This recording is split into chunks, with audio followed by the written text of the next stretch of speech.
Salut les filles, donc c'est parti aujourd'hui pour cette première vidéo. Donc comme je vous avais dit, c'est un cours de biologie. Donc je sais que c'est pas la matière que tout le monde préfère.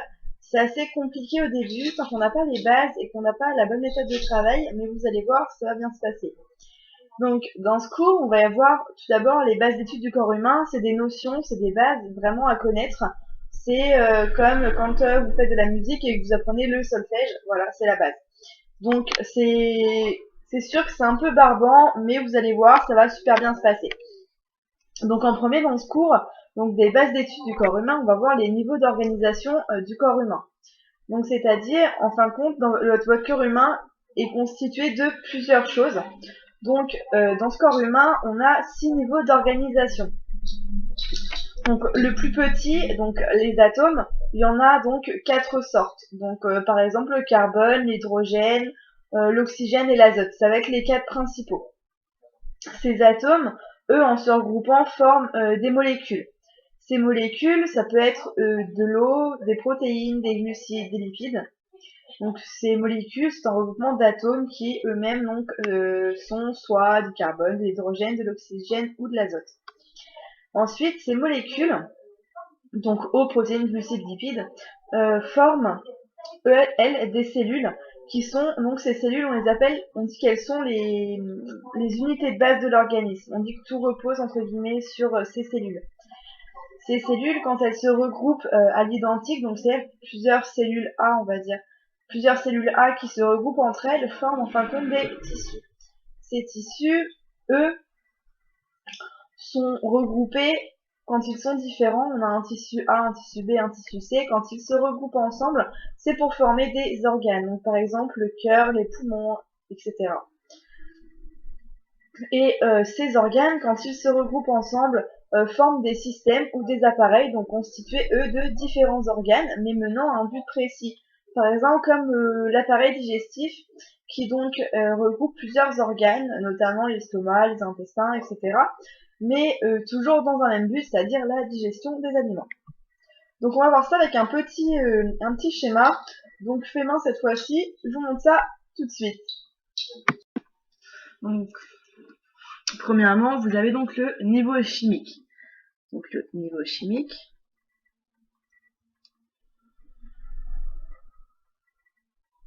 qui regroupe, lui, ce niveau chimique, les atomes, qui deviennent donc, eux, des molécules quand ils se regroupent.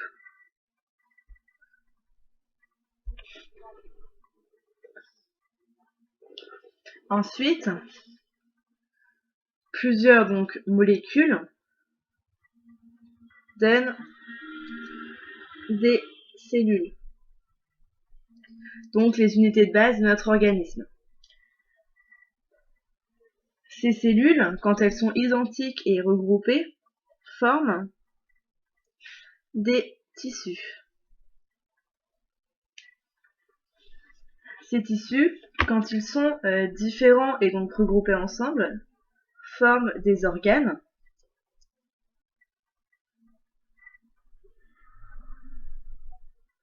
Comme le cœur par exemple. Et ces organes, quand ils sont liés ensemble, quand ils ont un but précis, mais que l'un ne va pas sans l'autre, quand leurs actions sont corrélées, donnent des systèmes ou des appareils.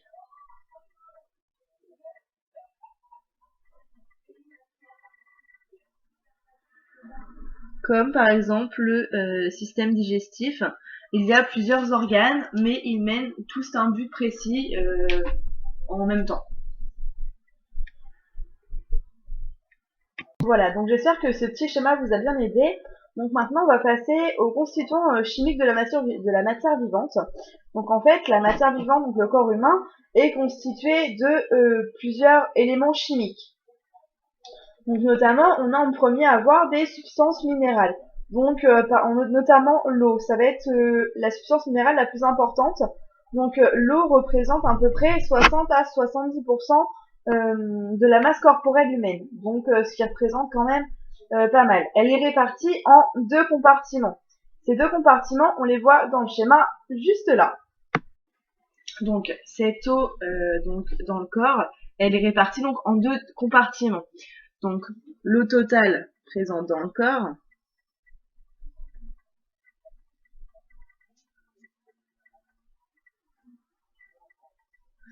on avait dit 60 à 70% de la masse corporelle. Cette eau totale donc est divisée en deux compartiments. Le premier, l'eau intracellulaire,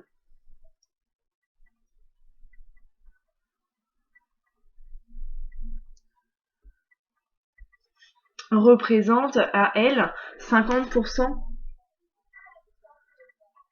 du poids du corps humain. Cette eau intracellulaire, elle se retrouve à l'intérieur des cellules sous forme libre ou liée à d'autres molécules. Ensuite, cette eau extracellulaire, donc la deuxième sorte, le deuxième compartiment, représente, elle, 20%. C'est donc cette eau extracellulaire, elle est répartie, elle aussi, en deux catégories, en deux compartiments. Ces deux compartiments donc, sont l'eau canalisée, qui représente 5%. Cette eau canalisée, également appelée eau intravasculaire, donc elle représente 5% des 20% de cette eau extracellulaire. Donc vous doutez bien, la deuxième partie, donc l'eau intercellulaire, excusez-moi,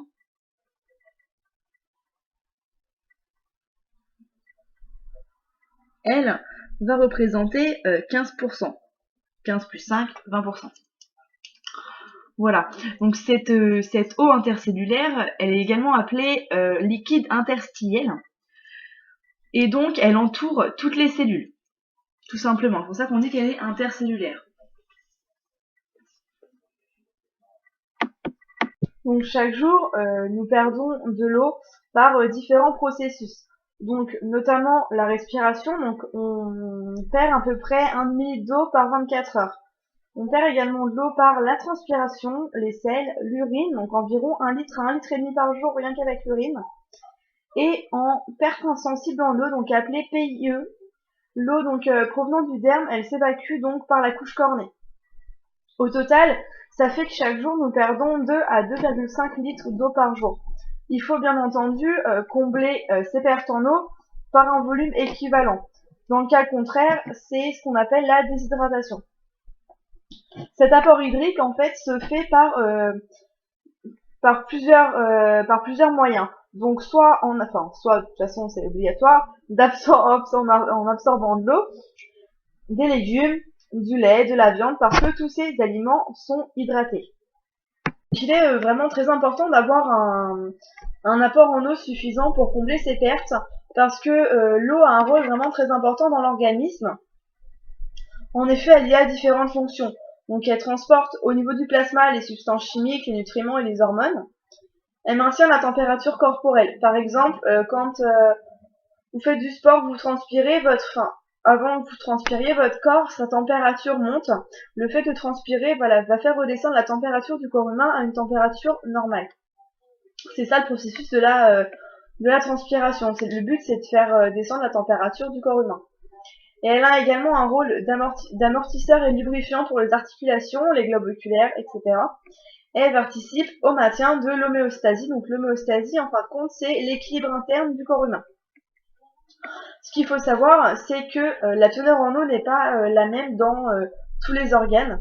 Donc par exemple, dans le sang, elle est de 80%, dans la peau, elle est de 70%, dans les muscles, elle est de 75%, et dans les os, 22%. Ces proportionnalités, c'est vraiment très important de les connaître. Donc de bien savoir que le sang a 80% d'eau, la peau 70%, les muscles 75% et les os 22%. C'est vraiment important. Donc ensuite, on a également des éléments minéraux, comme je vous disais tout à l'heure.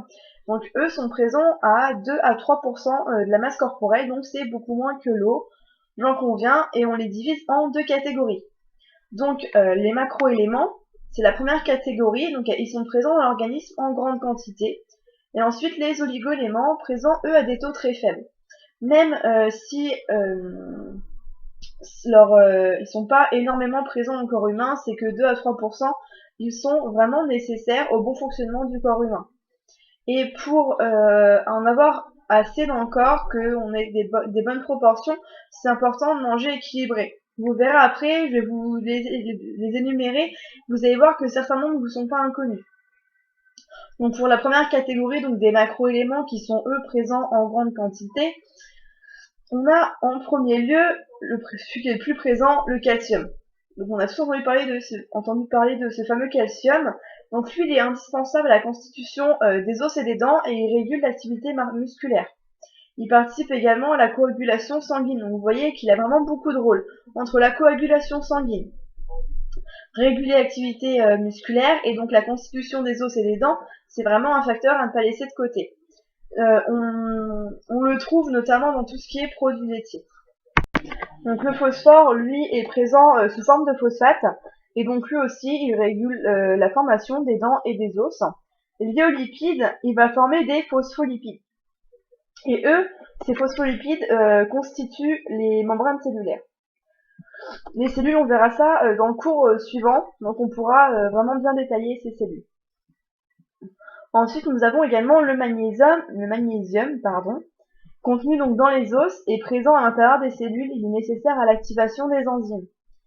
Il est également nécessaire à la transmission de l'influx nerveux, ce qui fait que quand vous pensez à quelque chose sans la fermer votre main se ferme. Et à la contraction musculaire. Le soufre, lui, c'est le composant des acides aminés soufrés. C'est comme la méthionine, la cystéine et la taurine. Et il participe, lui, au processus de respiration cellulaire. Ensuite, nous avons le sodium, qui régule les mouvements de l'eau dans le corps humain. Le potassium, c'est un composant du liquide intracellulaire, comme on a vu tout à l'heure dans la partie 1 du cours. Et le chlore, donc, qui participe, lui, à la constitution des sucs gastriques. Donc là, je sais, ça fait énormément de noms à retenir, sachant que ce n'est que des exemples, donc c'est bien de savoir lesquels sont dans le corps humain. Après, on va pas forcément vous demander leur rôle, faut les connaître vraiment en grande ligne et connaître surtout leurs symboles, c'est super important. Ils sont dans le cours en PDF juste en dessous. Donc ensuite, on passe aux oligo-éléments, donc eux présents en quantité très faible dans le corps. Donc on en énumère 17, mais seuls 10 sont indispensables dans le corps humain. Donc notamment le fer, l'iode, le zinc, le fluor, le cuivre, le chrome, le cobalt, le molybdène et la manganèse. Donc le fer, lui, c'est un composant de l'hémoglobine, donc le colorant du sang entre guillemets. Le cuivre, c'est souvent lié à des protéines et il participe aux réactions enzymatiques indispensables. La formation des globules rouges, du collagène et de la mélanine. Le zinc, lui, il est lié aux protéines et donc il est présent dans la peau, les muscles et les cheveux. On en a déjà parlé que le zinc, notamment dans les cheveux, on entend ces 2 fois parler qu'ils sont pas assez forts, il n'y a pas assez de zinc. Et donc lui aussi, il participe aux réactions enzymatiques. Le manganèse, donc lui, il est nécessaire également aux réactions enzymatiques. Le sélénium, il protège les cellules contre les attaques de radicaux libres. L'iode, elle est nécessaire à la synthèse des hormones thyroïdiennes. Et le fluor, il entre dans la composition des os et des dents. C'est ce qui permet de ne pas avoir de caries. Voilà, donc pour ce cours-là, on a vu la première partie des bases d'études du corps humain. Donc la deuxième partie va arriver d'ici peu, sachant que c'est super important que vous ne voyez pas tout un cours entier de biologie. C'est vraiment c'est assez conséquent à voir en une seule fois et ça va vraiment être du bourrage de crâne, vous n'allez pas apprécier. Donc là, ce que je vais faire, c'est que le prochain cours, ce sera sur la technologie des appareils esthétiques. Donc comme ça, vous verrez également les bases de cette matière. Ça permettra de ne pas vous lasser et c'est un peu plus déjà pratique. Voilà. Donc je vous souhaite une bonne journée et puis des bonnes révisions.